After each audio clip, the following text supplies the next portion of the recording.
या ठिकाणी मोरेश्वर राणेसाहेब पाणी खात्याचे अधिकारी या ठिकाणी उपस्थित आहेत। चिंचपाडा, नांदिवली, जिजावसात, शिर्डीनगर या गोकुळधाम या सद्गुरू सोसायटी म्हणजे या परिसरात पूर्ण 45 उकडे जवळजवळ ह्या परिसरामध्ये काही ठिकाणी एक दिवस आड पाणी येतं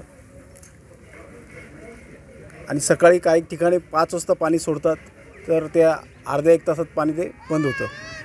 त्यामुळे अनेक लोकांना या ठिकाणी पाण्याची समस्या उद्भवते। या विभागामध्ये खऱ्या अर्थाने काय नागरिकांची समस्या आहे हे जाणून घेण्यासाठी आम्ही पाणी खात्यातले अधिकारी राणेला या ठिकाणी घेऊन आलो की आपल्याला कळेल की बाबा लोकांची खरी परिस्थिती काय आहे। आज लोकांचा आक्रोश त्यांनी स्वतः पाहिलेला आहे।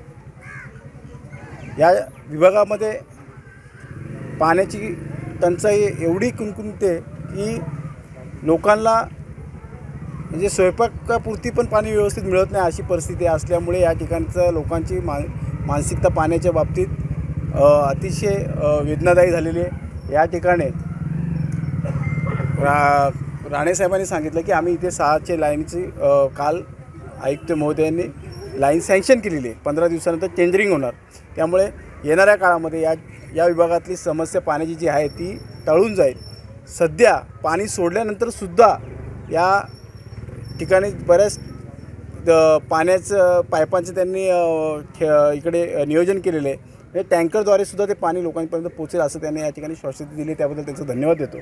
नागरिकांना एवढंच सांगेल की माननीय खासदार श्रीकांतजी शिंदेसाहेबांच्या माध्यमातून अमृत योजनेचं काम युद्ध पातळीवरती सुरू आहे।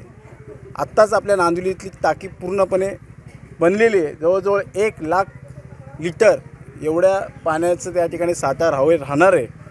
पण अमृत योजनेच्या मार्फत जे काम आहे ते आता काही काळ अजून चालणार आहे। येणाऱ्या काळात पाण्याची जे गेल्या 15-20 वर्षापासून या कल्याण पूर्व शहरामध्ये पाण्याची टंचाई अतिशय मोठ्या वेगाने या कल्याण पूर्वेमध्ये पाण्याची समस्या असू द्या, विकासासंदर्भात असू द्या, म्हणजे कल्याण पूर्व शहर अतिशय विस्कळीत पडलेलं शहर आहे। येणाऱ्या काळामध्ये नागरिकांना एवढंच सांगेल की आपण निश्चिंत राहा। माननीय खासदार श्रीकांतजी शिंदेसाहेबांच्या माध्यमातून आपण या ठिकाणी कामाचा आपण ओघ लावलेला आहे।